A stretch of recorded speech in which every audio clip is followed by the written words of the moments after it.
सूरत शहर शान अपना भागड़ से जो है અને ભાગળ એક એવી જગ્યા છે તમામ અમારા જો તમામ ધર્મના તમામ કોમના તહેવારોના જો પ્રોસેસન અહીંયાથી પસાર થાય છે અને આ વિસ્તારમાં સતત જો પોલીસના હાજરી રહે પોલીસ માટે જો કોઈ જગ્યા નહીં હતી તો એના ધ્યાનમાં રાખીને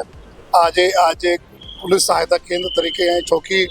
સ્ટાર્ટ કરવામાં આવી છે। તમામ હું આપણા હિન્દુ ભાઈઓ મુસ્લિમ ભાઈઓનો ખૂબ આભાર માનું છું કે જેના સંકલનથી આ ચોકી બની છે જો અને આવનાર દિવસોમાં આ ચોકીનો ઉપયોગ આ વિસ્તારમાં રહેતા લોકોના હેલ્પ માટે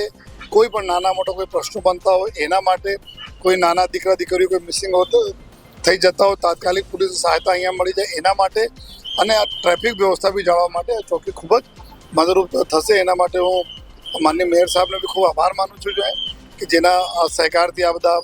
સફળ થયા અને ખાસ કરીને હિન્દુ અને મુસ્લિમ આગેવાનો જો અમારા છે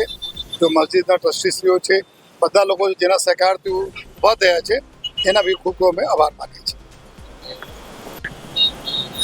સુરત શહેર અનેક તહેવારો ઉજવણી કરવાનું શહેર છે અને આજે ભાગળ 4 રસ્તા ત્યાં અનેક તહેવારોનું સેલિબ્રેશન થાય છે।